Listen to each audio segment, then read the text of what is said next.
اور ہر نماز کے بعد اگر کوئی شخص آیت الکرسی پڑھ لیتا ہے تو حدیث کے مطابق اس آدمی جس نے آیت الکرسی پڑھی ہے اس کے اور اس کی جنت کے درمیان اب صرف موت حائل ہے۔ یہ میں ہی غلط تھا، کیسے سوچ رہا تھا کہ جی اللہ کیسے مردے کو زندہ کرے گا۔ یہ اللہ تعالیٰ مجھے آپ کو بتلا رہے ہیں، ایک آدمی 100 سال تک سوئے تو میں اس کو اٹھا سکتا ہوں، ایک ڈھانچہ پڑا ہو تو میں اس کو گوشت پہنا کر دوبارہ اس کو اسی طرح گدھا اور جانور بنا سکتا ہوں، تو بقیہ انسانوں کی کیا اوقات ہے۔ رسول اللہ صلی اللہ علیہ وسلم پر تلوار ماری گئی ہے، آپ گرے ہیں، اس کیفیت کو بھی بعض صحابہ نے دیکھا، اکثریت کو شک ہو گیا اللہ کے نبی کو تلوار لگی ہے، لگتا ہے آپ سچ مچ قتل ہو گئے، یہ افواہ نہیں ہے، تھی وہ افواہ۔ تب پھر اللہ نے یہ آیات نازل کی، اے لوگوں محمد صلی اللہ علیہ وسلم کیا ہیں؟ رب ہے، ایک نبی ہے نا، ہم نے ان کو رسول بنا کر بھیجا ہے۔ اگر بتلاؤ سچ مچ نبی قتل ہو جاتے، سچ مچ نبی تمہارے سامنے تبھی موت دنیا سے رخصت ہو جاتے، انقلبتم علی اعقابکم، تم دین چھوڑ دیتے۔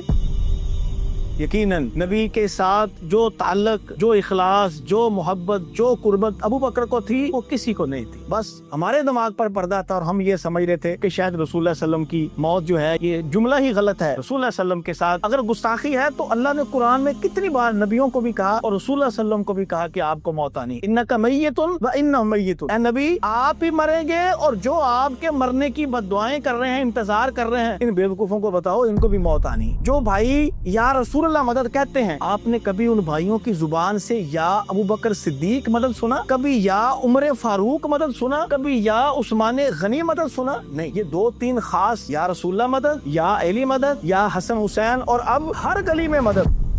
ہماری بدقسمتی دیکھیں، اب ہر گلی میں کوئی نیک اور صالح آدمی اگر دنیا سے رخصت ہوا ہے ہم اسے مشکلیں حل کروا رہے ہیں۔ جو بیچارہ خود اپنے کپڑے اتار نہیں سکا، اپنے آپ کو نہلا نہیں سکا، اپنے آپ کو جنازہ پڑھوا نہیں سکا، قبرستان لے جا نہیں سکا، اس بزرگ کو ہم کیسے اللہ کے برابر کھڑا کر دیں؟ تیسرے پارے کے آغاز میں اللہ تعالیٰ ایک عظیم ترین آیت لے کر آئے ہیں، جس کو حدیث میں بھی عظیم ترین آیت کہا گیا ہے، جس کو میں اور آپ آیت الکرسی کے نام سے جانتے ہیں۔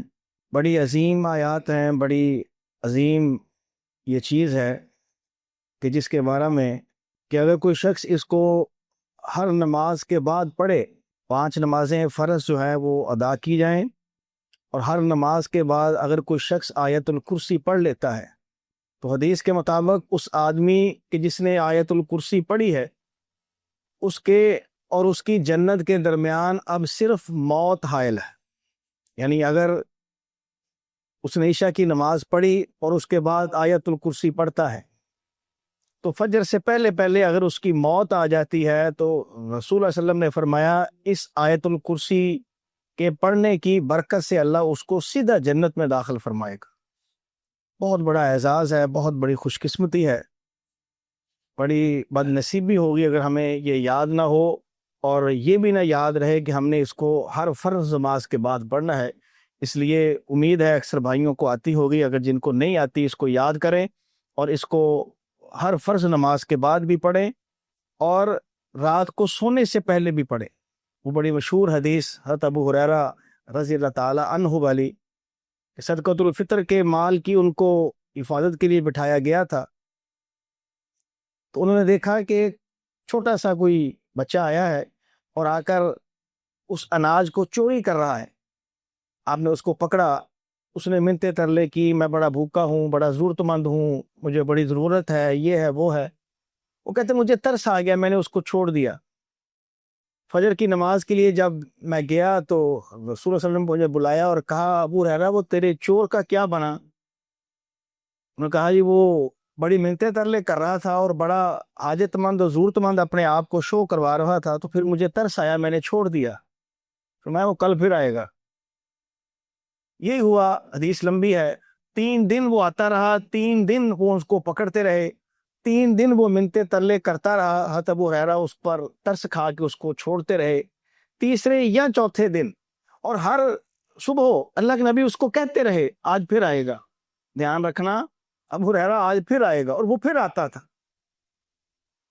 تیسرے یا چوتھے دن آیا تو جب آپ نے اس کو پکڑا وہ پھر وہی منتیں ترلے کرنے لگ پڑا، تو کہنے لگا کہ مجھے تم چھوڑ دو، میں تمہیں ایک بات بتاتا ہوں، اگر وہ کام تم کر لو تو میں کیا میرے جیسے جتنے بھی چور ہیں وہ تمہارے مال میں چوری نہیں کر پائیں گے۔ اس نے کہا کیا ہے؟ اس نے پھر یہ آیت الکرسی بتلائی کہ یہ تم آیت الکرسی پڑھ لیا کرو تمہارے گھر کی پھر اللہ تعالیٰ حفاظت کرے گا، تمہارے گھر میں کوئی چور نقصان نہیں دے سکے گا۔ کہتے خیر میں نے اس کی بات کو سن لیا، صبح میں گیا تو اللہ کے نبی نے پھر مجھے بلایا اور پوچھا تیرے چور کا کیا بنا؟ کہا وہ پھر آیا تھا، منتے ترلے کر رہا تھا، میں نے اس کو ترس کھا کے چھوڑ دیا، مگر جاتا جاتا یہ بات مجھے بتا کے گیا ہے۔ آپ نے فرمایا تجھے پتا ہے وہ کون ہے؟ کہا جی نہیں مجھے تو یہی پتا ہے وہ چور ہے۔ فرمایا نہیں وہ چور نہیں، وہ شیطان تھا، شیطان تھا، تمہیں آ کر پریشان کر رہا تھا، تمہیں آ کے وسوسے اور وہم ڈال رہا تھا، تو وہ تھا تو جھوٹا مگر بات وہ صحیح کر گیا ہے۔ اب چونکہ اس بات پر رسول اللہ صلی اللہ علیہ وسلم کی سٹیمپ لگ گئی ہے، آپ کی مہر آ گئی ہے، اب ہمارا ایمان ہے۔ اب ہر شخص کو چاہیے لازماً خود بھی یاد کرے، گھر میں تمام افراد کو، بچوں کو یاد کروائے، اور رات کو سونے سے پہلے آیت الکرسی ضرور پڑھے۔ کسی حدیث میں یہ نہیں ہے کہ آیت الکرسی پڑھنی ہے اور پورے گھر میں یا چاروں کونوں میں پھونک مارنی ہے، پھونک والی بات کسی حدیث میں نہیں ہے۔ من قرأ، جس آدمی نے رات کو آیت الکرسی پڑھی اللہ اس کے گھر کی حفاظت فرماتے ہیں، صرف یہ حدیث کے اندر ہے۔ کسی نے اپنی تسلی کے لیے گھر میں پھونکے مارنی ہے چاروں کونوں میں یا اپنے اوپر مارنی ہے تو وہ اس کی مرضی ہے، سنت ہم اس کو نہیں کہہ سکتے۔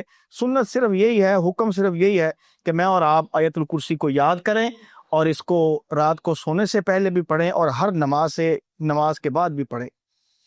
الم تر الی الذی حاج ابراہیم فی ربہ ان آتاہ اللہ الملک، اس آیت میں اللہ تعالیٰ ابراہیم علیہ السلام کو جو نمرود کے پاس بھیجا تھا اس کے ساتھ جو اختلاف ہوا اس کا اللہ تعالیٰ یہاں تذکرہ کر رہے، اس کو جا کے عقیدہ توحید کی دعوت دی کہ تو اس اللہ کی عبادت کر، وہ ایک اللہ ہے، تیرا بھی خالق وہ ہے، میرا بھی وہ ہے۔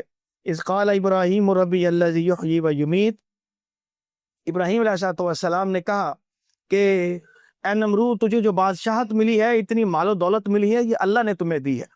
ان آتاہ اللہ الملک، یہ بادشاہت جو تیرے پاس ہے اللہ کی طرف سے ہے۔ اللہ تعالیٰ ہی انسانوں کو زندگی اور موت دیتا ہے، تجھے اور زندگی اور موت اسی نے دی ہے، مجھے بھی زندگی موت اسی کی طرف سے آنی ہے۔ کالا نہیں، انا احیی و امید، تجھے کس نے کہا؟ زندگی موت کا اختیار تو میرے پاس بھی ہے، اگر تیرے رب کے پاس ہے تو میرے پاس بھی ہے۔ کہتے اس نے ایک بندے کو بلایا جو بیچارہ عام شریف آدمی تھا، اس کو قتل کر دیا، جس کے ذمہ قتل ہونا تھا، مجرم تھا، اس کو آزاد کر دیا۔ کہتا دیکھو میری مرضی میں جس کو مرضی قتل کروں اور جس کو مرضی میں زندگی دے دوں۔ وہ بیوقوف اس کو سمجھتا رہا زندگی موت، بات اصل میں اشارہ تھا حقیقی زندگی اور حقیقی موت کی طرف۔ ابراہیم علیہ السلام نے کہا فَإِنَّ اللَّهَ يَأْتِي بِالشَّمْسِ مِنَ الْمَشْرِقِ فَأْتِ بِهَا مِنَ الْمَغْرِبِ۔ اچھا چلو یہ بتلاؤ یہ جو سورج ہے کہاں سے نکلتا ہے؟ مشرق سے۔ ہاں میرا اللہ مشرق سے نکالتا ہے۔ اگر تو سمجھتا ہے تو رب ہے، اپنے آپ کو تو بڑا طاقتور سمجھتا ہے، تو مغرب سے نکال کے دکھا دے پھر۔ فَبُہِتَ الَّذِي كَفَرَ، اللہ بذات خود کہتے ہیں وہ پھر ہکا بکا رہ گیا، پوندل گیا، اس کو سمجھ نہیں آئی کہ میں اس بات کا کیا جواب دوں۔ بالآخر اس کی موت بڑی بری ہوئی۔ ابراہیم علیہ السلام نے بڑی کوشش کی اس کو عقیدہ توحید سمجھانے کی، حق بات سمجھانے کی، مگر اس بیچارے کی موت ایک مچھر کی وجہ سے آئی، تو اس کے ناک میں اللہ نے داخل کیا تو جوتے کھاتا تھا، روز اذیت برداشت کرتا تھا۔ اس کی موت پر اللہ تعالیٰ نے اسی طرح لائی، ایمان پر نہیں مرا، پھر بیچارہ کفر پر ہی مرا۔ او کالذی مر علی قریۃ وہی خاویۃ علی عروشہا، ساتھ ہی اللہ تعالیٰ ایک بستی کا قصہ، بعض کہتے ہیں کہ عزیر علیہ السلام ہے، بعض کہتے ہیں کوئی شخص تھا جو ایسے ہی گزر رہا تھا، تو گزرتے اس نے ایک بستی دیکھی، اجاڑ بے آباد، جیسے کوئی سیلاب آیا ہو یا کوئی زلزلہ آیا ہو یا پرانی آبادی، جیسے ہمارے یہ کھنڈرات ہڑپے میں ہے، اس طرح کے سندھ کے اندر منجو داڑو ہیں، اس طرح کے وہ کھنڈرات تھے۔ تو کھنڈرات دیکھ کر اس آدمی کے دل میں یہ بات آئی، قال انا یحیی ھذہ اللہ بعد موتھا، یہ سارے بیچارے مارے گئے ہیں، اپنی دیواروں اور چھتوں کے نیچے آ کے مر گئے ہیں، اللہ ان کو کیسے زندہ کرے گا، کیسے ان کو زندگی ملے گی؟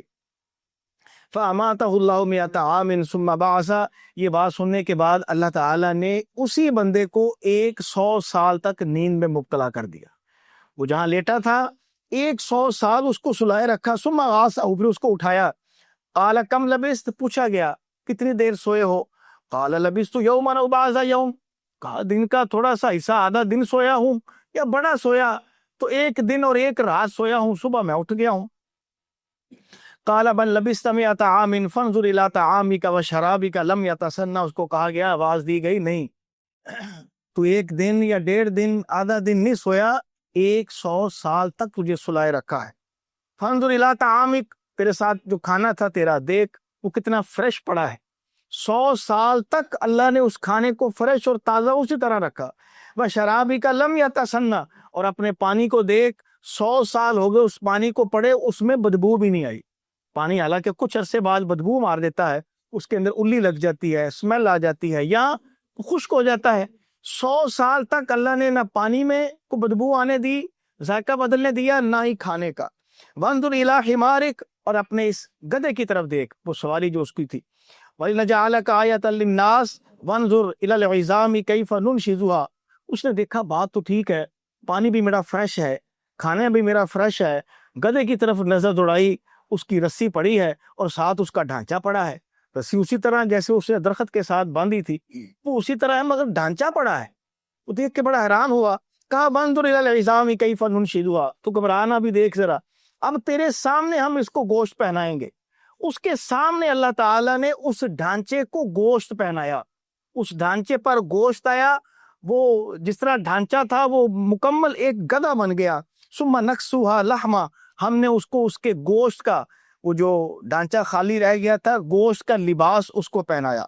فلما تبین لہ، اس کو بھی سمجھ آ گئی کہ ہاں بات ٹھیک ہے، یہ میں ہی غلط تھا، کیسے سوچ رہا تھا کہ جی اللہ کیسے مردے کو زندہ کرے گا۔ یہ اللہ تعالیٰ مجھے آپ کو بتلا رہے ہیں کہ میں اگر ایک آدمی 100 سال تک سوئے تو میں اس کو اٹھا سکتا ہوں، ایک ڈھانچہ پڑا ہو تو میں اس کو گوشت پہنا کر دوبارہ اس کو اسی طرح گدھا اور جانور بنا سکتا ہوں، تو بقیہ انسانوں کی کیا اوقات ہے؟ اللہ تعالیٰ ان کو کیوں نہیں اٹھا سکتا، ان کو گوشت کیوں نہیں پہنا سکتا، اس کا یا انسانوں کا پورا ڈیٹا محفوظ کیوں نہیں رکھ سکتا؟ اللہ کے لیے یہ کوئی مشکل نہیں ہے۔ قال اعلم ان اللہ علی کل شیء قدیر، وہ مان گیا، کہتا ہاں میں مانتا ہوں اللہ تعالیٰ ہی صرف ہر چیز پر قادر ہے۔ وَإِذْ قَالَ إِبْرَاهِيمُ رَبِّ أَرِنِي كَيْفَ تُحْيِي الْمَوْتَى، ابراہیم علیہ السلام نے اللہ تعالیٰ سے کہا، اے اللہ مجھے بتلا تو زندوں کو، مردوں کو کیسے زندہ کرے گا۔ ان کے دل میں بھی بات آئی، ابراہیم علیہ السلام میں بھی دل کے اندر بات آئی کہ مجھے بھی تو ذرا پتہ چلے نا اللہ، تو مانتا تو میں ہوں، میرا ایمان ہے، میرا یقین ہے۔ جب اللہ نے کہا قال اولم تؤمن، ابراہیم آپ ہماری اس بات پر کہ ہم مردوں کو زندہ کریں گے ایمان نہیں لاتے، آپ کو یقین نہیں ہے، اعتماد نہیں ہے؟ کہا نہیں، بلا کیوں نہیں، یقین ہے، ایمان ہے، 100% مجھے امید ہے اللہ تو مردوں کو زندہ کر سکتا ہے۔ ولیکن لیطمئن قلبی، بس اطمینان قلب کے لیے، تسلی کے لیے، اور اپنے اس یقین کو محکم کرنے کے لیے میں آپ سے گزارش کر رہا ہوں، اگر مجھے ایسی کو بات بتا دیں گے، دکھا دیں گے تو ٹھیک ہے، ورنہ میرا ایمان مضبوط اور پختہ ہے۔ کہا اچھا ٹھیک ہے، فخذ اربعۃ من الطیر، آپ ایسے کرو 4 پرندے پکڑو۔ کون سے؟ پتہ نہیں، 4 پرندے اللہ نے کہا۔ مختلف مفسرین مختلف کہتے ہیں، کوئی کبوتر کہتا ہے، کوئی طوطا کہتا ہے، کوئی فلاں کہتا ہے، چھوڑے اس بات کو، کسی حدیث میں صحیح نام نہیں ہے، قرآن صرف یہ کہتا ہے ان کو کہا گیا 4 پرندے آپ نے پکڑنے ہیں۔ فَصُرْهُنَّ إِلَيْكَ، صرف پکڑنے نہیں ہے، اس پر تھوڑی محنت کرنی ہے۔ اس کا مطلب انہوں نے 4 پرندے پکڑے، 1 ہفتہ لگا، 1 مہینہ لگا، 2 مہینے لگے، 4 لگے، واللہ عالم جتنی دیر لگی، ان کو اپنے ساتھ مانوس کرنا ہے، پرندوں کو مانوس کرنا ہے۔ جیسے لوگوں نے دیکھا ہوگا، بعض لوگوں نے اپنے عقاب رکھے ہوئے ہیں، وہ اڑاتے ہیں، وہ اڑ جاتا ہے، بلاتے ہیں، ایک مخصوص آواز دیتے ہیں، وہ ان کے بازو پر آ کے بیٹھ جاتا ہے، طوطا ہے اڑ جاتا ہے، ان کے بازو پر آ کر بیٹھ جاتا ہے۔ ایسے بہت سارے پرندوں نے لوگوں نے سدھارے ہوتے ہیں، جیسے کتے کو سدھارا ہوتا ہے، ایسے لوگوں نے پرندوں کو سدھارا ہوتا ہے۔ تو فرمایا اس کو اپنے ساتھ مانوس کر، سدھار، ان کا کوئی نام رکھ، ان کو اپنی طرف، اور آپ ان کی طرف متوجہ ہو جاؤ۔ انہوں نے ایسے ہی کیا۔ کچھ عرصے کے بعد جب دیکھا ایسے ہو گیا، اللہ نے کہا ثم اجعل علی کل جبل منہن جزءا ثم ادعوہن یاتینک سعیا، اب آپ نے ایسا کرنا ہے، ان کو کاٹنا ہے، ان کو ذبح کرنا ہے، ذبح کر کے ان کے ٹکڑے ٹکڑے کرنے ہیں، ان کا قیمہ کر لینا ہے، قیمہ کر کے خالی نہیں چھوڑنا، یہ 4 پرندوں کو مکس کر لینا ہے، 4 پرندے مارنے ہیں، 4 پرندے مارنے کے بعد ان کا گوشت، ان کا قیمہ مکس کرنا ہے، مکس کرنے کے بعد مختلف پہاڑوں کی مختلف چوٹیوں پر ابراہیم اس کو رکھنا ہے۔ انہوں نے ایسے ہی کیا، پرندوں کو اپنے ساتھ مانوس کیا، مانوس کرنے کے بعد ٹکڑے کیے، ٹکڑے کر کے گوشت مکس کیا، مختلف پہاڑوں کی چوٹیوں پر رکھا، کہا ان کو بلاؤ، جو جو تو نے ان کے نام رکھے تھے، ہوتا لوگ اپنے جیسے جانوروں کے نام رکھتے ہیں، خاص پرندوں کو بھی رکھ لیتے ہیں، کہا جن ناموں سے تو ان کو جانتا ہے، مانوس کو ناموں سے بلا، یہ تیرے پاس بھاگے آئیں گے۔ ابراہیم علیہ السلام نے پھر ایسے ہی کیا، وہ پرندے کو بلاتے تھے، آواز دیتے تھے، وہ جس پہاڑ کی چوٹی پر اس گوشت کے ٹکڑے پڑے ہوتے تھے، وہاں سے گوشت کے وہ پیسز، وہ قیمہ اس کا اڑ کے ابراہیم علیہ السلام کے سامنے وہ پرندہ بن کے ان کے پاس آ جاتا۔ ایک پھر دوسرا اڑا، اس کو بلایا، وہ بھی اسی طرح، تیسرے کو بلایا، وہ بھی اسی طرح، چوتھے کو بلایا، چاروں پرندے ابراہیم علیہ السلام نے جن کو اپنے ساتھ مانوس کیا تھا، ان کے ٹکڑے کیے تھے، قیمہ کیا تھا، ان کو بلاتے رہے، وہ زندہ ہو کر آتے رہے۔ ابراہیم آپ کہتے تھے ہم مردوں کو کیسے زندہ کریں گے؟ دیکھ ایسے کریں گے۔ ہمارے لیے مردوں کو زندہ کرنا کوئی مشکل نہیں ہے۔ للہ ما فی السماوات و ما فی الارض و ان تبدوا ما فی انفسکم وتخفوا یحاسبکم بہ اللہ۔ قرآن حکیم کی یہ آیت نازل ہوئی تو صحابہ بڑے پریشان ہوئے۔ اس آیت میں ہے کیا کہ تم اپنے دلوں میں جو بھی بات لاؤ گے، مسلمانوں کو کہا گیا آپ کے دل میں کوئی اچھائی آئے یا برائی آئے تمہاری پکڑ ہوگی۔ ہمارے دل میں اگر بیٹھے بیٹھے بات آئی نا، میں نے جاتے جاتے اس کو تھپڑ مارنا ہے، اس کو چٹکی کاٹنی ہے، میں نے جوتی چوری کرنی ہے، موٹر سائیکل چوری کرنی ہے، دل میں بات آئی ہے، کی نہیں، کچھ کیا نہیں ہے، دل میں بات آئی، تو اللہ کہتے ہیں یحاسبکم بہ اللہ، تمہارے دل میں کوئی بات بھی آ گئی وہ بھی گناہ لکھا جائے گا، وہ بھی گناہ تصور ہوگا۔ یہ بڑا مشکل کام ہے کہ آپ کے دل میں بات ہی آئی ہے، ویسے ہی آ گئی ہے چلتے پھرتے، آپ نے کوئی تصویر دیکھی ہے کوئی کسی عورت کی، تو آپ کے دل میں اس کے ساتھ زنا بدکاری کی کوئی خواہش آ گئی ہے، وقتی طور پہ آ گئی، فوری نکل گئی، آپ تو پھنس گئے کہ آپ کے دل میں برائی کیوں آئی۔ یہ اللہ نے جب کہا یحاسبکم بہ اللہ، اللہ تمہارا محاسبہ کرے گا، یعنی یہ تمہارے ذمہ گناہ لکھا جائے گا۔ جب یہ بات آئی تو صحابہ بڑے پریشان ہوئے، اللہ کے نبی کے پاس ہے، یا رسول اللہ یہ قرآن کی آیت آئی ہے تو بہت مشکل ہے، ہمارے دل میں تو کبھی نہ کبھی کوئی نہ کوئی ایسی بات آ جاتی، انسان ہے تو ہمارے ذمے تو پھر گناہ ہی گناہ ہو جائیں گے، ہماری تو بڑی جلدی پکڑ ہوگی۔ فرمایا نہیں، تم ایسے نہیں کرو، تمہارے لیے اللہ نے جو حکم نازل کیا ہے بس کہو آمنا وصدق، بس ہم ایمان لائے، اللہ تو نے کہا، اب ہم تھوڑا سا پرہیز کریں گے، اوائڈ کریں گے، بچیں گے، اپنے دل میں کوئی برائی نہ لائیں۔ یہ نہیں کہنا کہ مشکل بڑا ہے، تکلیف ہوگی، مصیبت ہوگی، پریشانی بنے گی، پھنس جائیں گے، ایسی باتیں نہ کرو۔ اللہ کا جب حکم آ گیا ہے پھر نہیں ایسی باتیں کرتے، پھر خاموش ہو جاتے ہیں، پھر اپنے سر کو خم کر لیتے ہیں۔ یہی تو ایسا ہے کہ سر خم تسلیم کیا جائے۔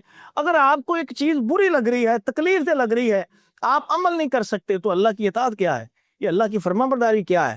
جو ہم نے کہا ہے اللہ تیری فرما برداری کریں گے، پھر یہ تو نہ ہوئی بس صحابہ کو اللہ کے نبی نے کہا تم کہو آمنا وصدقنا، اللہ ہم نے سن لیا ہے، ہم تصدیق کرتے ہیں، ہم اس پر ایمان لائے، ہم اس سے بچیں گے۔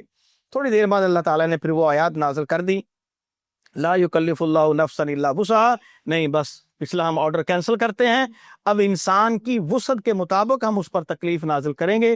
آپ کے دل میں، آپ کے نفس میں، آپ کے دماغ میں کوئی ایسی بات آ گئی، ہم اس کو گناہ نہیں لکھیں گے جب تک آپ اس پر عمل نہیں کر لیں۔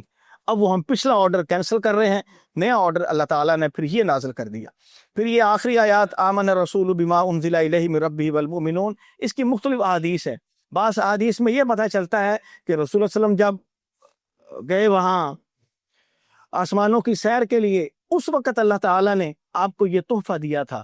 بعض احادیث میں آتا ہے کہ رسول اللہ صلی اللہ علیہ وسلم کو یہ عرش ہے اور عرش کے نیچے خزانہ ہے مختلف دعاؤں کا، مختلف وظائف کا، مختلف چیزوں کا، اس خزانے میں سے اللہ تعالیٰ نے پھر یہ آخری 2 آیات نازل کی ہیں، یہ آمن رسول سے لے کر یہ آخر تک۔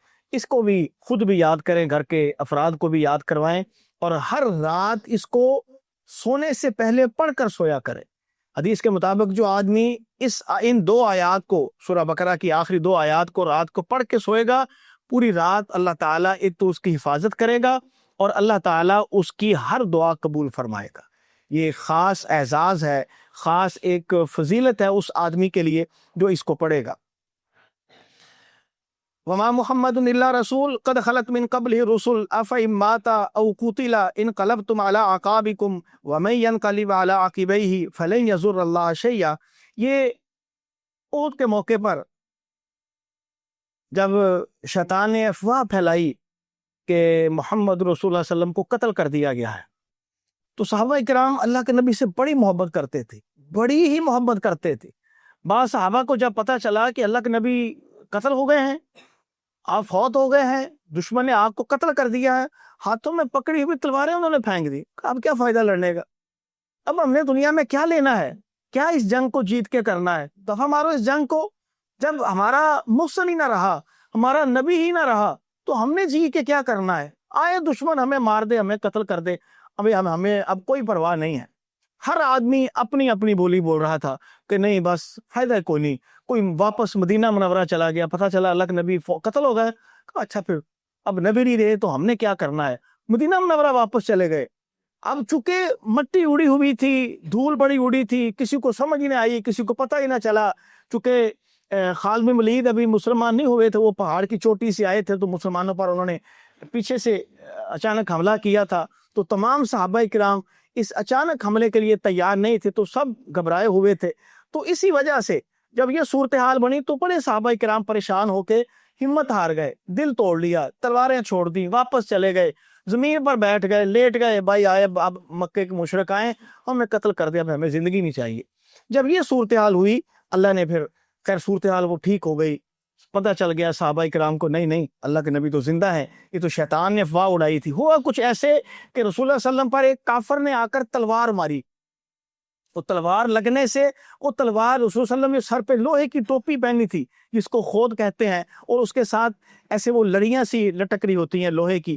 وہ لڑیاں آپ کے چہرے مبارک میں دھنس گئیں، آپ کے چہرے پر زخم آیا، چوٹ لگی، خون نکلا، آپ بے ہوش ہو کے گر پڑے. جب بے ہوش ہو کر گر پڑے، اس کیفیت کو بھی بعض صحابہ نے دیکھا.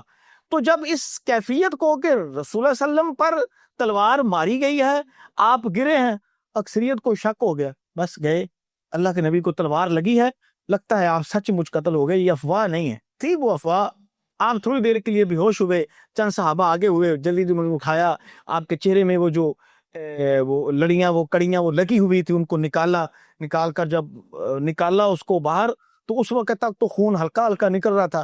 جب وہ باہر نکلی تو خون کا فوارہ اٹھا، وہ کافی سارا خون بھی نکلا، اس کی ویکنس بھی، آپ ٹھوکر کھا کے گرے اس وجہ سے بھی. جب یہ کیفیت بنی تو شیطان کو موقع ملا، اس نے افواہ اڑا دی کہ محمد صلی اللہ علیہ وسلم کو قتل کر دیا گیا ہے. تب پھر اللہ نے یہ آیات نازل کی، وما محمد الا رسول. اے لوگوں، محمد صلی اللہ علیہ وسلم کیا ہیں؟ رب ہے، الا رسول، ایک نبی ہے نا، ہم نے ان کو رسول بنا کر بھیجا ہے. قد خلت من قبل ہی رسول، کیا یہ نیا نبی ہے؟ یہ پہلا نبی ہے؟ نہیں، اس سے پہلے بھی ہم نے نبی بھیجے ہیں. قد خلت من قبل ہی رسول، پہلے بھی نبی آئے ہیں.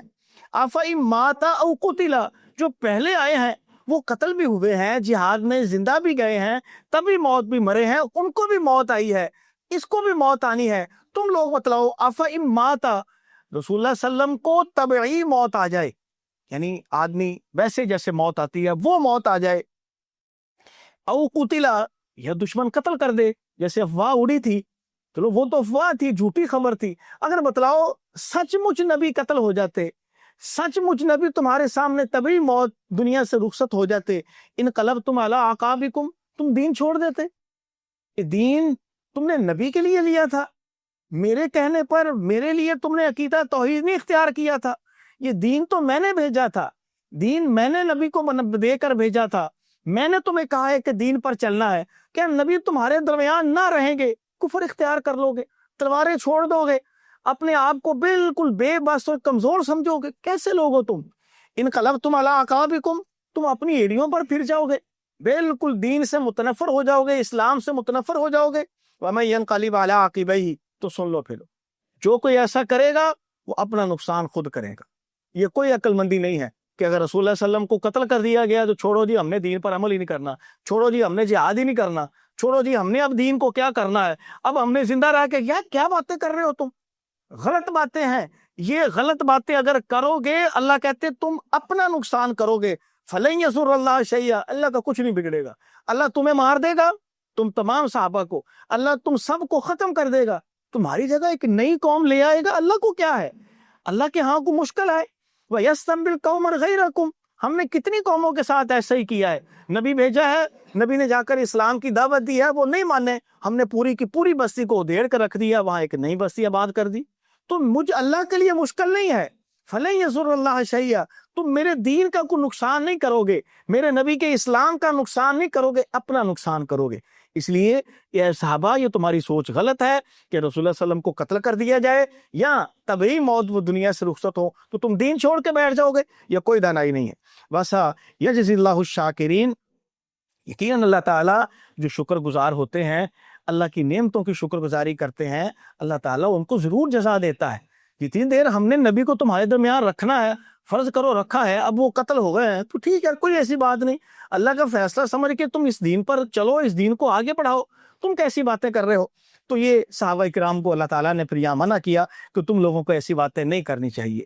یہی آیت جب رسول اللہ صلی اللہ علیہ وسلم سچ مچ دنیا سے رخصت ہوئے، سچ مچ دنیا سے جب رخصت ہوئے، عمر فاروق رضی اللہ تعالیٰ عنہ نے تلوار نکال لی اور خبردار کسی نے کہا اللہ کے نبی فوت ہو گئے، میں اس کی گردن اڑا دوں گا، میں قتل، جسے ہوتا ہے ہم کہتے ہیں کہ بندہ بوندل جاتا ہے، بندے کا دماغ حاضر نہیں رہتا، حضرت عمر فاروق اس قسم کا سمجھ لے کہ بوندل گئے، دماغ حاضر نہیں تھا، تلوار نکال کر پورے مسجد نبوی کے باہر اور مسجد نبوی میں شور کر رہے ہیں، خبردار کوئی اللہ کے نبی نہیں فوت ہوئے۔ جیسے عیسیٰ علیہ السلام کو یہ دلیل دے رہے ہیں صاحب، جیسے عیسیٰ علیہ السلام کو اللہ نے آسمان پر اٹھایا ہے، ہمارے نبی کو بھی لے گئے، ہمارے نبی کو موت نہیں آ سکتی، وہ مر نہیں سکتے، وہ اٹھائے گئے ہیں، آئیں گے، یعنی پتہ ان کو چل گیا کہ جب اللہ کے نبی کے بارے میں یہ خبر پھیلی کہ وہ دنیا سے رخصت ہو گئے ہیں تو ان کو سمجھنا آئی، یہ سمجھتے رہے کہ نہیں، رسول صلی اللہ علیہ وسلم فوت نہیں ہو سکتے، ان کو موت نہیں آ سکتی۔